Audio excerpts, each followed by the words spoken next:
Bonjour Fatih. Bonjour Mélissa. Est-ce que tu peux te présenter et revenir sur ton parcours académique et professionnel? Oui, alors je m'appelle Fatih Badeli, je suis CEO et cofondateur d'Exaion. Moi j'ai eu un parcours atypique.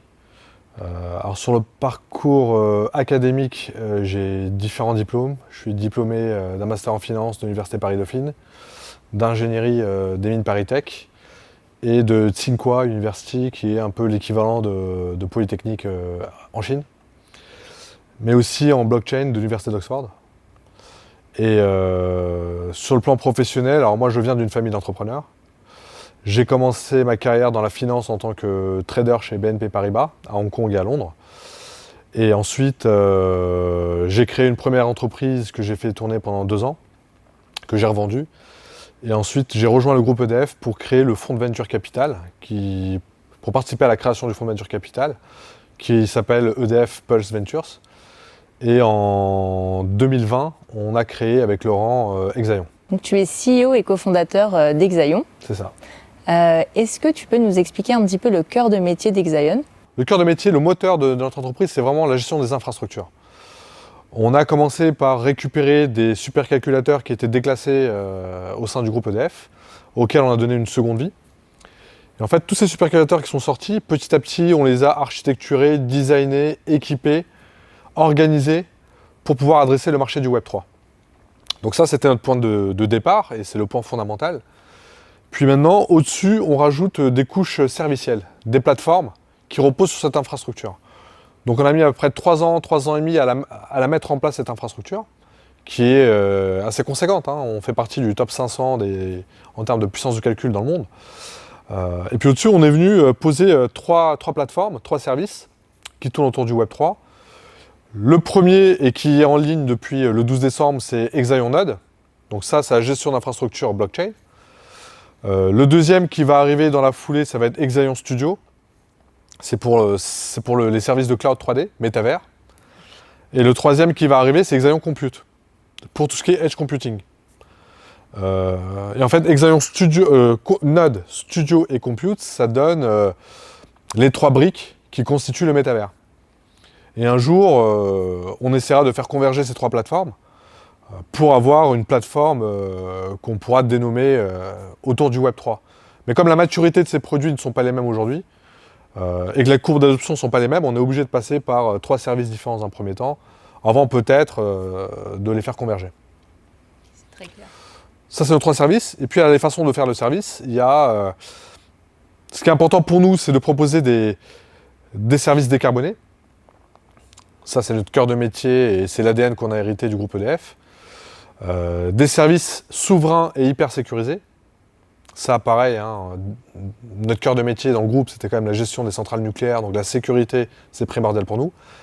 Et puis troisièmement, de proposer des services sur mesure et réellement décentralisés. Et de se décentraliser par rapport aux grands acteurs d'Internet aujourd'hui. Et justement, quels sont vos clients chez Exaion? Est-ce que tu peux nous donner un exemple, un cas d'usage d'un de vos clients chez Exaion? Alors nous, chez Exaion, ce qui est intéressant dans notre profil, à Laurent et à moi, c'est qu'on est très intéressé par la tech. Donc on connaît les communautés de tech, de développeurs, cet écosystème qui peut être assez discret et assez fermé. Et en même temps, on a travaillé dans les grandes institutions depuis plus d'une décennie maintenant, entre EDF, BNP, Areva, etc. On a travaillé dans des structures très encadrées, très structurées, avec un niveau d'exigence très élevé. Ce qui est bien, c'est qu'on a réussi, nous, en créant Exaion, à créer un pont entre un monde d'initiés et un monde très institutionnel. Et nos services nous ressemblent aussi, c'est-à-dire que Exaion Node, c'est un service qui va vraiment permettre aux grands institutionnels qui veulent se lancer dans la blockchain d'avoir une prise en main très rapide et très simple, hyper sécurisée, décarbonée, tout le volet RSE, mais aussi complètement adapté à leurs besoins. C'est-à-dire que si vous êtes un grand institutionnel, je prends un exemple, vous êtes une banque, vous voulez émettre sur le marché une émission obligataire, libellée en Ethereum. Et pour le compte d'une grande institution, vous n'avez pas le droit à l'erreur. Vous ne pouvez pas retarder l'émission obligataire d'1 minute, ou l'avancer d'1 minute, l'annuler, ou la rater. Quand on a des clients comme ça qui se disent on n'a pas le droit à l'erreur, Exaion, je pense, c'est le partenaire idéal. parce qu'on va vraiment fine-tuner une solution pour eux. On va les suivre, eux et leurs services, en 24/7. On va avoir une infrastructure qui va être hyper scalable. Et on a des méthodes de travail et des process mis en place qui correspondent à ces grandes entreprises. Parce que nous, on a vraiment repris tous les processus qui sont liés autour de la sécurité, du travail, de la protection des données, de la qualité de service. On l'a vraiment calqué sur ce qui se passait chez EDF, chez nos anciens employeurs. Donc ça rassure beaucoup. Par contre, on n'a pas oublié les autres, les initiés. Donc aujourd'hui, si vous allez sur Exaion Note, par exemple, il y a 4 offres. Il y a l'offre gratuite. Vous êtes un développeur dans votre chambre, vous voulez développer un projet blockchain, vous n'avez pas forcément beaucoup d'argent, ou vous n'allez pas faire tourner une application au niveau mondial, bah, ils ont la solution gratuite qui leur est mise à disposition. Et quand je dis gratuite, vraiment gratuite. Parce que souvent, ce qu'on dit dans le Web 2, c'est si c'est gratuit, c'est que c'est toi le produit. On récupère pas de data, on n'a rien à vendre, on gère vraiment des services d'infrastructure blockchain. Donc nous, on ne récolte pas les data, on n'est pas du tout... Et justement, on combat ce côté Web 2 de récupération des data à l'insu des clients pour les valoriser, les monétiser à côté. Quand nous, on dit que c'est gratuit, c'est vraiment gratuit. Puis ensuite, il y a 3 offres qui vont crescendo. Une pour le développeur plus ou la petite startup blockchain. L'autre, ça va être la PME, le TI. Puis la dernière, ça va être le gros institutionnel, le gros industriel qui, lui, n'a absolument pas le droit à l'erreur ou pas le droit d'avoir même une seconde de retard sur le projet. Donc on couvre tout ce panel-là. Et des exemples, oui, j'en ai plein des exemples. Alors, peut-être les plus significatifs, Société Générale Forge, avec Goldman Sachs et Santander, ont travaillé avec la Banque Européenne d'Investissement pour une émission obligataire de 100 millions d'euros, libellée en Ethereum. Ils avaient besoin de services d'infra pour ça. Ils n'avaient pas le droit à l'erreur ou au retard. Bah, ils sont venus solliciter les services d'Exaion. Et comme ils sont encore là avec nous 2 ans plus tard, je pense qu'ils sont satisfaits de tous les services qu'on leur rend depuis. BNP Paribas aussi, BNP Paribas, EDF, ENR, ont émis une obligation pour financer des projets autour des renouvelables. Obligation qui a été tokenisée. Pareil, vous voulez distribuer ces tokens, gérer l'infrastructure, vous avez besoin d'un partenaire institutional grade à qui vous pouvez faire complètement confiance, il passe par nous. Puis aujourd'hui, je ne cite pas encore, mais on est en discussion avec les autres groupes bancaires français et étrangers. On travaille aussi avec EDF, on travaille avec d'autres énergéticiens. Bon voilà, globalement, nos clients sont des boîtes du CAC 40, des pure players Web3, ça peut être Dogami, ça peut être Pirates Labs, bon c'est un peu la même famille, mais voilà, des pure players. Ça peut être Lug, le stablecoin euro de Casino. Voilà, pour en citer quelques-uns, on a ces clients-là. Donc aujourd'hui, le grand public français associe Exaion à EDF, donc forcément à l'État français. Pourtant, vos clients sont à l'international. Qu'est-ce qui explique ce choix de positionnement ? Alors, c'est pas forcément un choix de positionnement, c'est un fait. Nous, Exaion, quand on a créé Exaion avec Laurent, lui était responsable des data centers du groupe EDF. Moi, j'étais directeur d'investissement dans le fonds de venture capital. On a vu qu'il y avait un trou dans la raquette de la blockchain parce qu'il n'y avait pas d'acteurs institutionnels, tiers de confiance, intégrés de bout en bout sur ces solutions, réellement décentralisées et avec une infra en propre, bref, qui couvre un peu toute la chaîne de valeur. Donc on a vu ce manque. On a vu toutes les couches qu'il y avait dans la blockchain. On aurait pu se positionner sur une couche haute, purement applicative, protocolaire, etc. Juste plateforme. Et ça, on aurait pu le faire indépendamment du groupe EDF. Et là-dessus, il n'y aurait peut-être pas eu stratégiquement besoin d'avoir un actionnaire et un partenaire comme EDF. Mais là où il y a de l'intérêt dans Exaion, c'est vraiment se créer ce tiers de confiance, d'avoir une chaîne de valeur complètement couverte, y compris l'infrastructure. Et ça, quand vous regardez les attributs d'EDF, c'est un super atout. Vous vous dites, attendez, on est en train de parler d'un sujet énergivore. On est énergéticien. On parle d'infrastructure souveraine. On a les data centers du groupe EDF qui gèrent le nucléaire. On parle de décentralisation. On peut enfin sortir les datas des hyperscalers. On parle de cas d'usage énergétique. Bah, ça tombe bien, c'est des cas d'usage qui vont venir potentiellement disrupter les groupes EDF demain. Donc plutôt que de le subir, autant l'anticiper et le prévoir. Et du coup, se positionner et même être nous en mesure de vendre ces services-là après à des tiers. Donc en fait, ça faisait complètement sens. On avait les besoins du marché et le trou du marché. On avait le savoir-faire et les avantages d'EDF. En fait, on s'est rendu compte que la rencontre d'EDF, ça donnait Exaion. Donc nous, on est hyper satisfait et content d'avoir EDF à notre capital, qui est l'actionnaire d'ailleurs majoritaire de l'entreprise. Hein. Puis ce qui est bien aussi avec cet actionnariat, c'est que c'est un actionnariat à long terme. Moi, ce qui me gêne un peu, parce que j'ai travaillé aussi dans le venture capital, et j'en parlais encore hier avec des acteurs du quantique en France, c'est que quand vous êtes dans une approche pure venture capital, bah vous êtes sur comment est-ce que je rentabilise au plus vite une entreprise et comment je fais mon type dans les 5 ans. Donc la tendance que vous avez, c'est d'aller vers des lignes de code. Sauf que les sujets et les projets réellement game changer, bah, c'est pas que des lignes de code. Il y a aussi du CAPEX. Il y a aussi de l'infra. Et aujourd'hui, quand vous allez voir un VC et que vous parlez d'un sujet CAPEXivore, bah, il n'y a quasiment plus personne autour de la table. C'est pas hyper rentable. Il ne se voit pas faire x50 sur un sujet CAPEXivore. Et j'en parlais hier avec des acteurs du quantique, hein, parce qu'on a, je vous ai dit, dans Exaion Compute, on a la partie HPC, hybridation HPC quantique et quantique. Donc on a un acteur français qui vient de faire sa série B, qui vient de lever des dizaines de millions d'euros, et il l'a fait complètement à l'étranger. Il m'a dit, moi, à chaque fois que j'allais pitcher mon projet en France, on me disait, non, c'est trop CAPEXivore, c'est quoi ton revenu récurrent, et c'est quoi ton bénéfice, sachant qu'il est en train de créer un ordinateur quantique qui sera up and running pas avant 2030. Donc c'est juste impossible de répondre à cette question et avoir une vision sur les 3 à 5 prochaines années là-dessus. Et quand vous avez un actionnaire comme EDF, et bon, il ne fait pas un investissement non plus sur 50 ans. Il veut quand même rentabiliser son investissement. Mais on n'est pas non plus sur une vision à 3 ans, à 5 ans.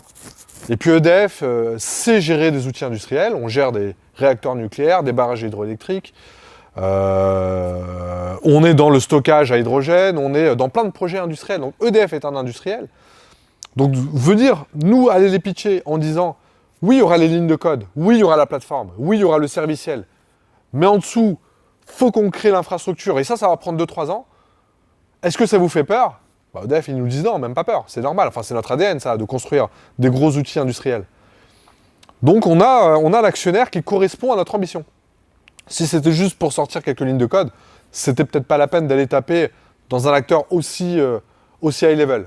Mais pour ce qu'on fait, la sécurité, l'infrastructure, la décentralisation, la décarbonation, l'outil industriel, pour moi, EDF est l'acteur idéal pour nous. Après, chacun son actionnariat idéal, mais pour nous, c'est EDF. Donc tu as donc fait de l'intrapreneuriat chez EDF. Aujourd'hui, c'est pas très commun en France de faire de l'intrapreneuriat. C'est quoi les avantages de faire ça et les limites par rapport à l'entrepreneuriat classique? Bah, moi, j'ai vu toutes les formules. J'ai vu la formule salariat, la formule entrepreneuriat tout seul, et puis la formule intrapreneuriat dans un grand groupe. L'avantage par rapport au salariat, c'est que vous définissez votre roadmap, vous avez la liberté de faire ce que vous avez envie de faire. Vous voyez qu'il y a des problèmes. Pour moi, l'entrepreneur, c'est quelqu'un qui règle des problèmes.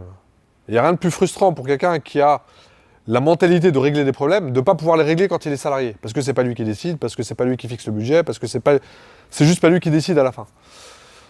Donc par rapport à ça, l'intrapreneuriat, c'est vraiment bien parce que vous êtes dans le cadre d'une grande structure, vous êtes encadré, il y a des process qui sont mis en place, vous avez un suivi de la part de votre actionnaire, vous êtes cocooné, mais en même temps, vous avez la liberté de faire ce que vous avez envie de faire. Et sincèrement, je ne le dis pas parce que mon actionnaire, c'est EDF, mais ça fait 3 ans qu'on a créé la Watt. EDF ne m'a jamais dit non, vous ne ferez jamais ça, sur aucun sujet. Après, comme on est des anciens des grandes institutions, on sait aussi jusqu'où on peut aller et pas aller. Mais sincèrement, ils nous ont toujours laissé faire notre vie. Bien sûr, ils nous encadrent sur le suivi budgétaire, sur l'atteinte des objectifs, sur la sortie des produits. On leur remonte aussi les contrats consignes, les exemples de business qu'on met en place. Donc ils le suivent, ça ne veut pas dire qu'ils ne regardent pas ce qu'on fait. Mais par contre, ils nous laissent faire les choses. Et puis comme on a des bons feedbacks de la part des clients et du marché, jusqu'à maintenant, ça fait 3 ans, je dis plus, puis en plus la période d'incubation qui a duré 1 an, ça fait quasiment 4 ans maintenant qu'on est dans le cycle EDFien. Ils nous ont vraiment toujours laissé faire notre vie. Et quand vous voulez régler des problèmes, quand vous voyez qu'il y a un trou dans la raquette de la blockchain, quand vous voyez qu'il n'y a pas encore de solution d'hybridation HPC quantique, quand vous voyez que l'industrie du métavers n'a pas vraiment d'une plateforme qui lui est dédiée, et que vous vous dites, mais ça on peut le faire, ça on peut le faire, ça on peut le faire, et puis l'infrastructure en dessous, c'est une infrastructure Web3, on va se donner les 3 ans pour la construire, et bon, on peut réellement faire tout ça. On a les data centers du groupe EDF qui sont mis à disposition, on a les bons financements suivis, hein, c'est pas des chèques en blanc, hein, et puis la bonne gestion de ces financements aussi sont suivis de près par le groupe EDF. Donc on a les moyens techniques, on a les moyens infrastructurels, on a les moyens financiers, on a les moyens RH, parce qu'il y a aussi pas mal de gens qui font carrière chez EDF et qui veulent avoir aussi une expérience dans une filiale, qui nous rejoignent, avec un retour possible dans le groupe pour ceux qui veulent. Donc on est quand même bien accompagné, on est bien encadré, c'est pas un saut dans le vide. Et ça, c'est vrai que c'est un confort par rapport à d'autres vrais entrepreneurs et pas intrapreneurs. Parce que je vous dis, j'ai été entrepreneur aussi dans une vie précédente. Sans le backup d'un groupe comme EDF, c'est plus stressant. La nuit, on dort un petit peu moins bien, et puis... et quand on veut faire les choses, on les fait moins vite, parce qu'on a moins de moyens, on a moins de support, on a moins d'accompagnement, donc plus de stress. Donc par rapport à tous ces éléments-là, à l'encadrement, l'intrapreneuriat, c'est beaucoup plus intéressant pour moi que le pur salariat. Et par rapport à un entrepreneur en stand-alone, alors, il y a beaucoup moins de stress, il y a un meilleur accompagnement, enfin un accompagnement à tous les niveaux. Hein. Moi aujourd'hui j'ai un sujet juridique, j'ai la direction juridique d'EDF qui va être en backup. Direction juridique quand même qui gère des actifs industriels qui valent des milliards. Donc c'est quand même le top niveau en termes d'accompagnement. J'ai un problème au niveau des risques, j'ai l'accompagnement risque du groupe EDF. Donc voilà, donc pour toutes ces raisons, c'est vrai que c'est un gros avantage d'être chez EDF plutôt que d'être en stand-alone. Est-ce qu'il y a des cryptos au sein de la comptabilité d'Exaion ? Oui, parce que nous, pour proposer certains services sur les nœuds Exaion Node, on a besoin d'avoir accès à des nœuds. Soit en tant que validateur de nœuds, soit en tant que staker. Donc pour les besoins de notre activité, on est obligé d'avoir certaines cryptos qu'on doit mettre en collatéral pour avoir le droit d'opérer sur les nœuds en question. Donc oui, on en a. Et sur quelle blockchain exactement est-ce que vous travaillez actuellement ? Comment est-ce que vous les sélectionnez ? Nous, on a un filtre, on a une matrice qui intervient à différents niveaux. Déjà, ce qu'on essaie d'éviter, c'est des protocoles trop énergivores. Donc nous, on aime bien les protocoles en proof of stake, de 3e génération. Donc là, sur la plateforme, on va proposer Tezos, Avalanche, ce genre de crypto-actifs, de protocoles blockchain plutôt. Ensuite, on va être sur certains projets où on était parmi les équipes fondatrices du projet ou dans le conseil d'administration ou parmi les initiateurs comme l'Energy Web Foundation. Et ça, c'est un projet qu'on a hérité du groupe EDF parce que EDF était parmi les validateurs du réseau Energy Web Foundation, qui est américain. Et nous, on gérait les nœuds pour le compte du groupe EDF. Donc cette activité, on la continue pour le compte de ce consortium-là sur la plateforme. On a Ethereum aussi qui est en Proof of Work et aujourd'hui en Proof of Stake. Donc lui, on a été validateur, enfin mineur au début pour pouvoir donner à nos clients les Ethereum dont ils avaient besoin pour lancer leur smart contract. Et puis dès qu'ils sont passés en test Proof of Stake, on était les premiers à être opérateurs dessus. Et puis aujourd'hui, on est complètement dans le Ethereum 2.0 Proof of Stake. Puis après, il y a des protocoles de type Bitcoin. Bitcoin, on ne mine pas. Et on ne minera jamais du Bitcoin. Par contre, c'est le plus gros protocole mondial. Je ne me vois pas non plus dire à cet univers d'initiés et d'acteurs du monde de la blockchain, leur dire je ne vous proposerai aucun service sur le Bitcoin. Moi, je leur propose un service sur Exaion Node qui leur permet de venir faire du big data et d'explorer les blocs et de rentrer dans l'information historique du Bitcoin. Ce qu'il faut savoir, il y a aussi les smart contracts qui peuvent être développés sur Bitcoin. Peu de gens le savent, mais c'est pas le plus efficace et le plus efficient. Mais pour ceux qui veulent développer des smart contracts ou des projets sur Bitcoin, ils peuvent aussi sur la plateforme. Mais par contre, je tiens à préciser qu'on n'est pas des mineurs de Bitcoin. Qu'on n'en a jamais miné. De toute l'histoire d'Exaion, on n'a jamais miné 0,1 Bitcoin. Parce que hyper énergivore, et ça, c'est pas dans notre ADN pour le coup. Après, il y a d'autres protocoles qu'on filtre différemment. Et nous, ce qu'on appelle les protocoles NOB, c'est des protocoles qui vont permettre aux grandes entreprises, ou aux développeurs blockchain, de pouvoir développer un applicatif dessus. Donc les protocoles qui permettent de développer des smart contracts nous intéressent, parce que derrière, c'est de la mise en place de nouvelles manières de faire, de nouveaux cas d'usage. Enfin, des cas d'usage qu'on fait différemment. Par contre, il y a aussi des protocoles dont l'attribut principal, c'est de pouvoir faire des transactions financières sous les radars. Pour le dark web. Bah ça, on n'ira jamais. Vous voyez, donc là, ça, pour nous, c'est pas noble. Vous êtes la première filiale d'un grand groupe à vous être lancé dans la blockchain. Donc par la suite, il y a eu d'autres entreprises qui s'y sont lancées. Est-ce que Exaion a été sollicité par ces entreprises pour avoir des conseils sur ces projets-là? Oui, alors effectivement, on a l'habitude d'entendre sur différents médias, etc., que EDF est peut-être une entreprise un peu frileuse. C'est pas du tout le cas. Franchement, c'est la première grande entreprise à avoir lancé une filiale blockchain en 2020, sachant qu'on était déjà incubé depuis quasiment juin-juillet 2018. Juin-juillet 2018, c'est le crash des cryptos, c'est le dark web, c'est tous les mauvais attributs et adjectifs qu'on pouvait coller à la blockchain. Donc quand on a décidé d'y aller, c'était... alors l'environnement d'aujourd'hui encore, il est un peu sulfureux, hein, mais à l'époque, c'était vraiment le rodéo. Et on n'a pas eu peur d'y aller, pour différentes raisons. Et quand j'ai parlé de projet blockchain à EDF, j'étais déjà dans le fonds de Venture Capital, on m'a pas dit jamais. La question qu'on m'a posée, c'est mais pourquoi? Parce qu'on ne comprend pas, c'est un monde qu'on ne connaît pas, à quoi ça sert et en quoi est-ce que le groupe EDF peut être légitime dans ses activités. Puis si tu réponds à ces questions-là, why not quoi? Il n'y a pas d'activité... Et là, on a mis en place des éléments de réponse et des cas d'usage qu'on a présentés au groupe EDF. On a fait un roadshow auprès de toutes les directions, financières, risques, communication, juridique, SI, RH, R&D, etc. Et à chacun, on leur a pitché ce qu'on avait en tête. Et puis on a affiné aussi, nous, notre projet d'entreprise à chaque fois qu'on avait ces réunions avec ces différentes directions.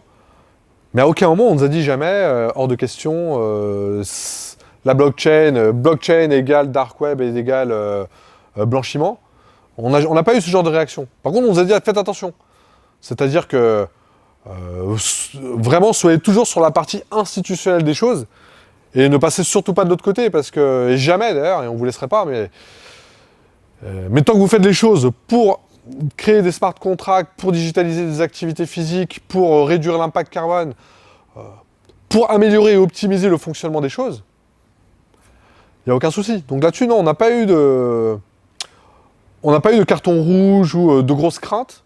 Puis comme les gens nous connaissaient, parce que ça faisait quand même 10 ans qu'on était chez EDF, hein, on nous connaissait un petit peu, ils savaient qu'on était aussi sérieux, qu'on était le profil travailleur, carré, consciencieux. Donc EDF ne s'est jamais opposé, ne nous a jamais freiné là-dessus. Par contre, elle nous a demandé des explications sur ce qu'on voulait faire, à quoi servait la techno, et en quoi ça permettait au groupe EDF d'être hyper avant-gardiste sur ces sujets.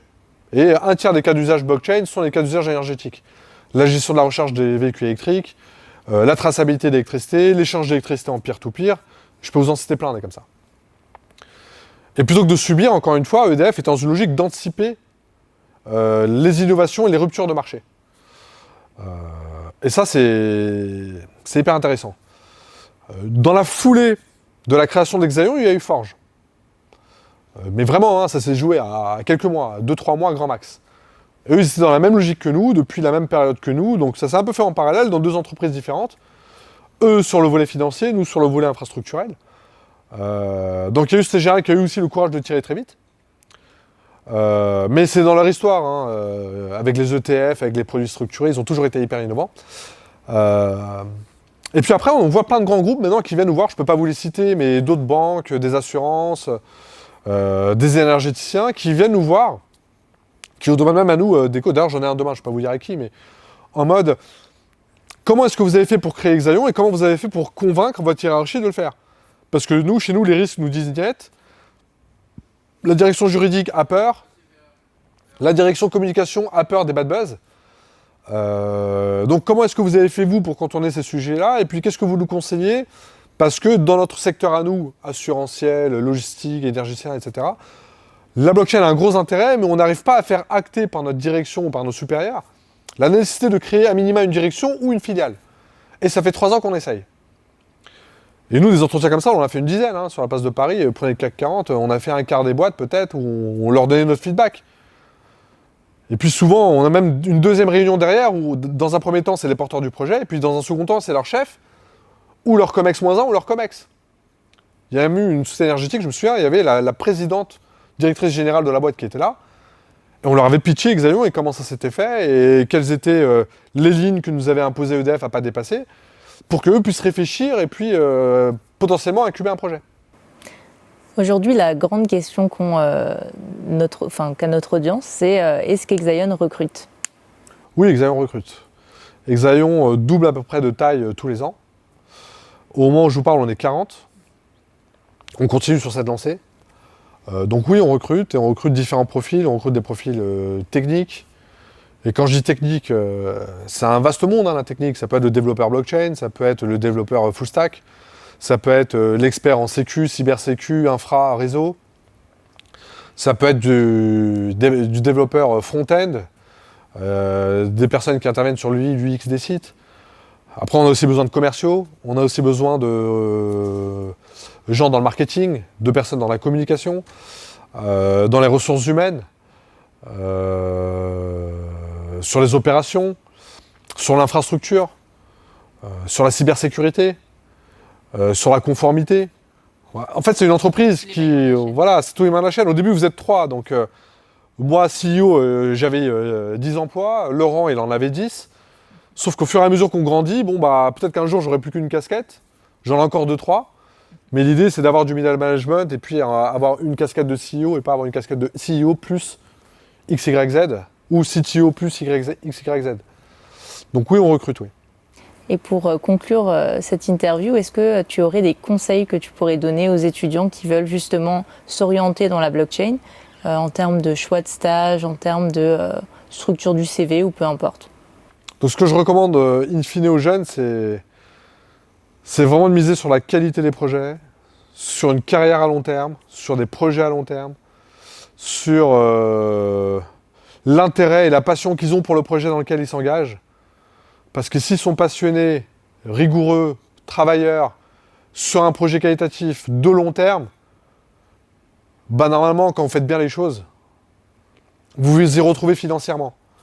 Mais il ne faut pas que l'objectif premier soit financier. Il ne faut pas se dire, pour devenir millionnaire avant 25 ans, il faut que j'aille dans la crypto et que je fasse n'importe quoi et que je passe mon argent n'importe où et sur n'importe quoi. Parce que non seulement, vous risquez de rien apprendre, 2, de tout perdre, et 3, de perdre beaucoup de temps parce que vous allez devoir recommencer à zéro. Avec aussi un petit peu d'amertume. Et vous revenez sur le marché du travail beaucoup moins positivement que ce que vous aurez pu avoir comme approche à la sortie d'école. Puis normalement, c'est ce que je dis toujours, si vous êtes le meilleur dans ce que vous faites, quel que soit votre métier, quel que soit votre métier, si vous êtes le meilleur dans ce que vous faites, si vous êtes bon dans ce que vous faites, si l'objectif est financier à la fin, ça devrait suivre financièrement. Mais ça ne doit pas être l'objectif numéro 1 parce que c'est la meilleure façon de se planter. Et pour toutes les personnes qui se sont reconnues dans ce que tu as dit, quel est le meilleur moyen de vous contacter chez Exaion? Alors déjà, pour ceux qui cherchent un stage, une alternance, un CDI, ils peuvent nous écrire sur recrutement@exaion.com. Recrutement au singulier, @exaion.com. Sinon, il y a contact@exaion.com pour d'autres sujets de business, de partenariat, etc. Sinon, on a on peut me contacter aussi directement sur LinkedIn. Il y a la page Exaion aussi sur LinkedIn. On est plutôt ouvert. Moi, à chaque fois que quelqu'un cherchait à me contacter, comme vous, et je vous connaissais pas, on est d'accord, on vous a répondu, vous êtes là et on échange. Totalement. Merci beaucoup Fatih pour ton temps et j'espère que ça aura aidé beaucoup de personnes. J'espère. Merci beaucoup. Au revoir.